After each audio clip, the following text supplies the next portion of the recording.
35, 30, 35, 35, 30, 35. Interest groups, 35.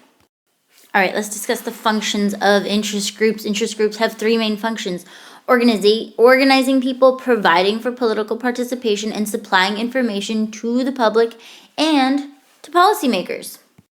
Now, if you remember, what's another way to say interest group? We've learned a few synonyms. That's right, I'm talking lobbyists, I'm talking super PACs or PACs, all the same as interest groups. So let's talk about them in detail. So the first function is to organize people who share strong opinions about an issue.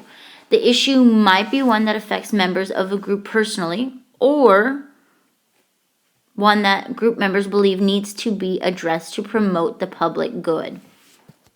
Groups that have banded together to promote their common concerns include farmers, business people, workers, environmentalists, feminists, civil rights activists, and students. Next up is providing for political participation.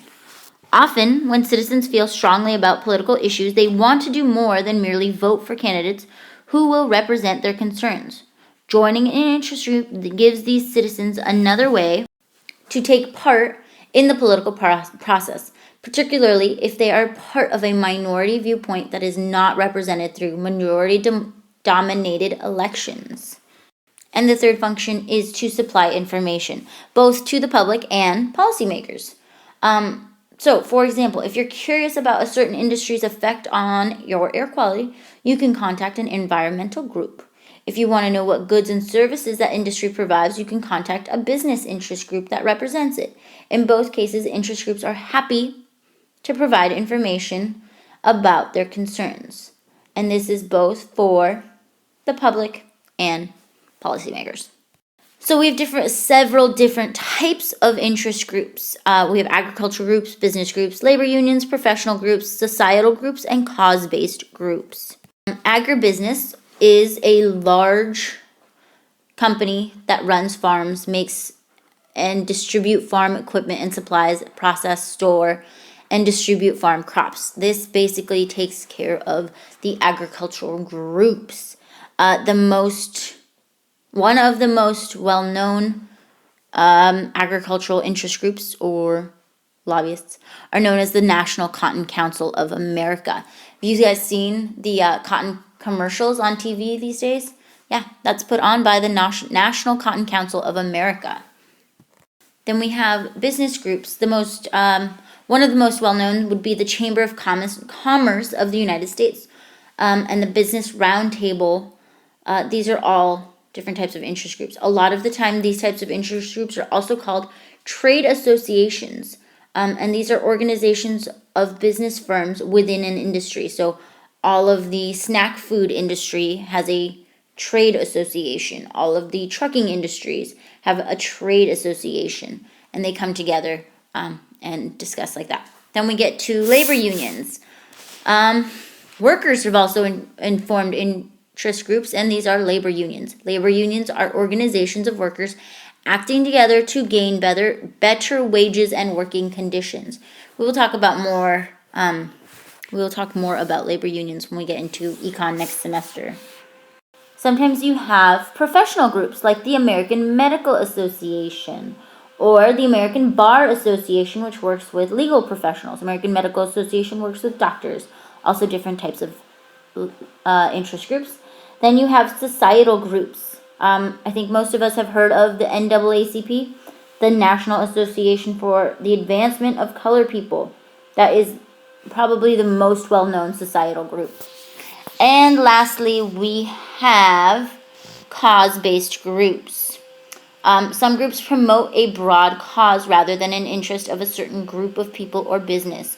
Such causes include education, cultural goals, etc. The National Association for the Advancement of Science promotes scientific research and funding for scientific endeavors. That is one example of a cause-based group. Two of the most well-known cause-based groups would be the NRA, or the National Rifle Association, and Planned Parenthood, also a cause-based interest group. All right, moving on to how interest groups actually work, or how lobbyists work. So they have a few particular ways that they do business. They participate in the electoral process, they lobby, they employ the legal system, or how they use the legal system, and how they influence public opinion. So, participating in the electoral process. Interest groups seek to influence the political system by participating in the electoral process. There are two main ways they do that: by endorsing candidates and by using PACs, or political action committees.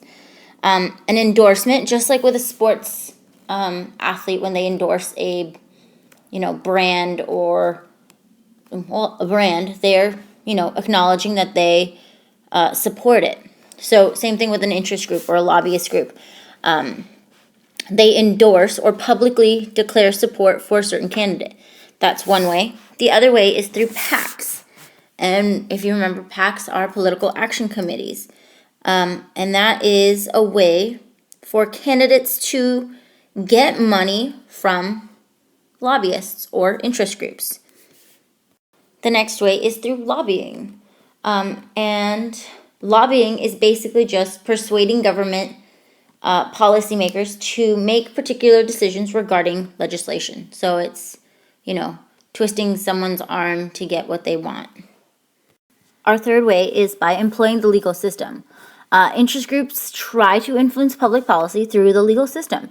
In many instances, they file lawsuits regarding their issues of concern.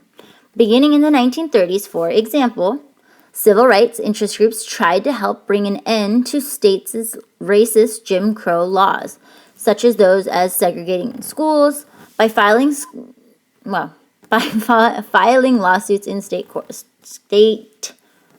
I swear I can talk. So basically, certain lobbyists, they will sue the state or other, people, places, things, on behalf of a group of people. We often see this with the NAACP, the National Association for the Advancement of Colored People. They help bring suit in the case of Brown versus the Board of Education. There's a ton of other examples, but those are the most common. One other thing that gets brought by interest groups are called class action suits. Let me spell that out for you. Class action. And a class action suit is brought by one or more plaintiffs on behalf of themselves and all others affected similarly by a particular wrong. So have you guys ever seen the commercials for, on TV, it's for a drug, and they're like, have you ever had so-and-so and so? If so, call, and then they tell you, the lawyer to call. Well, they're trying to file a class action suit. So sometimes if you've taken a drug and you had a bad reaction to it, and the company didn't state that that was one of the possible side effects, then you can file a class action suit. That's just a really basic example that happens all the time. Or for any of you who've seen Erin Brockovich, the movie with Julia Roberts, that was a class action suit. There are tons of class action suits all along. Even with big car companies, when they do recalls, they get big class action suits, things like that. And that is many times influenced by lobbyists. All right, moving on to influencing public opinion. Lobbyists do that in two main ways: by using the media and demonstrations and protests. So interest groups commonly try to influence public opinion through the media, often through advertising. So the Association for Better Families, or something like that. It's a very Christian organization that is very much against abortions, and they put on commercials in the TV, and they're trying to push their public opinion. They're trying to push their agenda on the public through media. The other way is through demonstrations and protests. Oftentimes, they will just protest the government outside, and that's one way that they do that. Interest groups are almost always seen as a bad thing, but they're not always bad. There's a few goods to them. Some of the benefits are representing minorities and their concerns and providing information.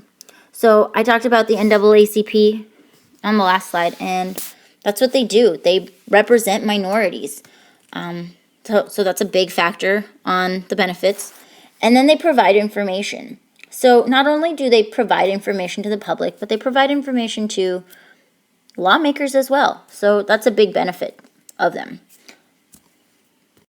Now, like I said, there's a lot of criticisms. Well, in this case, we only have 3.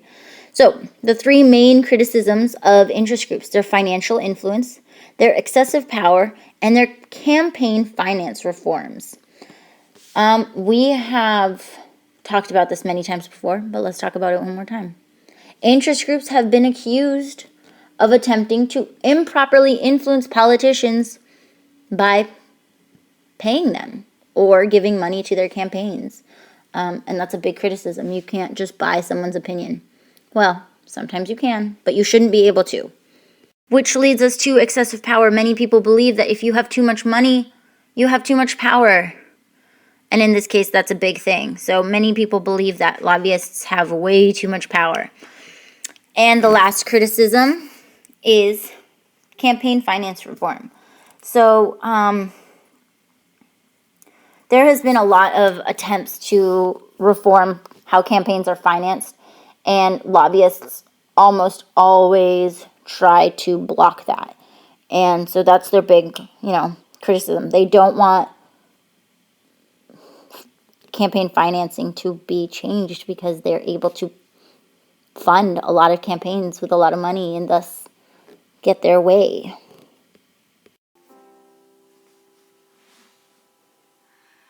Guess it's true, I'm not good at a one-night stand, but I still need love 'cause I'm just a